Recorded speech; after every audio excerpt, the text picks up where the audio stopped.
Okay, everybody, this is Bill White here with Succinct Research. I thought that I'd make a quick video describing the process that most companies use to hire. I know that a lot of folks who are out there looking for a job, they're really only thinking about themselves, and it's very important, and I understand that you're thinking about yourself. You want to get your job secured away, but I think that it helps a lot to think about the processes that companies use in order to decide that they need to hire, and really, the role that plays in your chances of getting a job.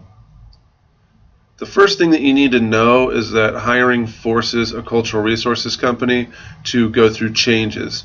Uh, they don't come to the decision to hire very quickly. They're really conservative on the amount of people they hire and when they hire. So um, by the time that you're in there, you're applying for a job post or something like that, they've already gone through quite a bit of discussion about what they need, and they've recognized that they don't have enough people, so they have a deficit in their current manpower situation, or they have the chance to get some more people that might be key in helping them get jobs in the future. So principal investigator hires, or like crew chief people who can actually manage crews better.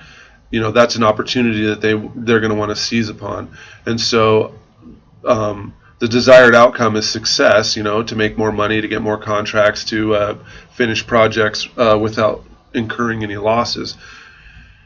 The pathway that most companies take is going through their personal network. If they can get someone that they know that has good references and is vetted by someone else, that's great. But sometimes they have to actually issue a job post and hire people that way. So if they've gotten to the point where they're going to actually issue a job post and they're going to get people through the applicant screening process, they're going to use a process that's really similar to the sales funnel.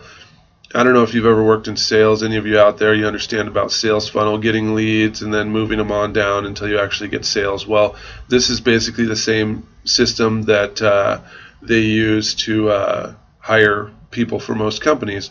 Now, in cultural resources, a lot of the jobs are coming through the hidden job market, which is basically through networks and connections. But sometimes they'll actually have an open applicant process, and they'll hire people from the open market. Now, in some other industries, like working for Target or something like that, for certain positions, they'll have a job posting, and then literally they're going to, really democratically go through the applications and try to choose the best candidate based on their qualifications and stuff. That kind of happens in cultural resources, but even for the lower level jobs, field tech, crew chief, they have someone specifically in mind that can actually help them accomplish their goals. While they're actually issuing an open call for people, they actually have somebody in their mind that they would love to hire. They don't know if that individual exists, but they're trying to get that person through the applicant process. And so you can use your resume and cover letter to really make it through the applicant process if you know what you're doing and get on to an interview. So from that big bowl of applicants, this is where the company is going to choose some people that are actually job candidates. Now, I was saying earlier that you can write a good cover letter and resume that will address a lot of the things in the job post. That's really going to help separate you from the people that just send in a generic resume, and that's going to really help you get to the candidate stage.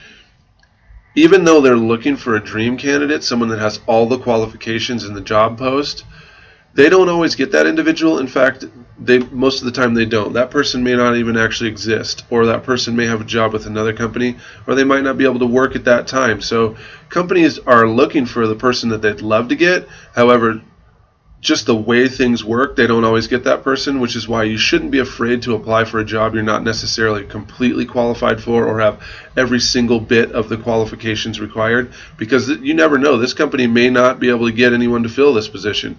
You might be that dream candidate just by default. All right, from the candidates, they're going to start interviewing people. You can game the system in the other previous steps, but when you get to the interview, you're not going to be able to cheat there, because most of the time that's over the phone, which is the worst kind of interview in my opinion, or face-to-face, and they're going to be able to see whether you actually, the way you answer those questions is going to tell them whether you're the kind of person they're looking for.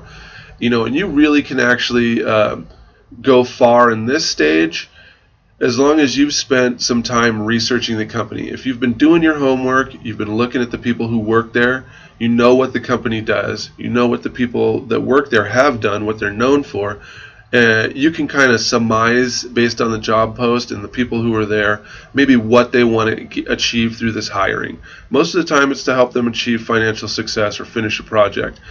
You can also kind of figure out what they don't want, and most of the time it's anything that will prevent them from having that success. So a bad attitude,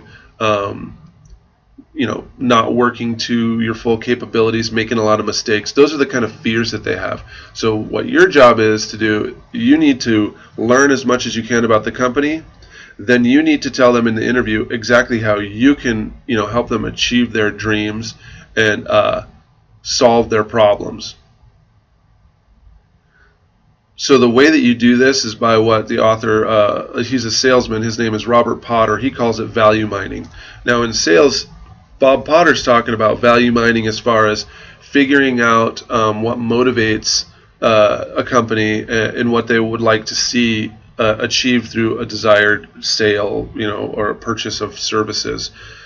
In your case, you're trying to figure out what the company's all about, and then aligning all your information to demonstrate how you can actually achieve that dream or how you can solve their problems. So if the company actually works in telecommunications and you're going to be doing a survey that involves shovel probes, you need to talk all about how you know how to be safe next to a road. You need to know how to not break rules when it comes to private property, how you can work real fast, you don't make a lot of mistakes. Those are the kind of things that you want to be talking about in your resume, that you've done telecommunications, or you're familiar with telecommunications, you know about shovel probe surveys, you know about that county, that area.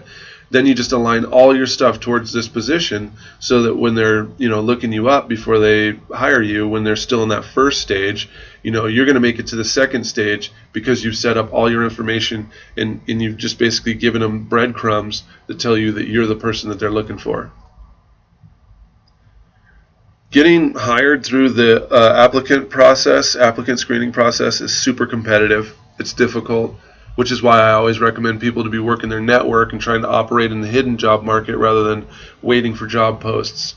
But if you've got to, it's pretty important to think about the process behind the hiring procedures that the company is using. You need to try to think about how did they come to this idea or this conclusion that they needed to hire someone, and then what do they want to get out of that hiring.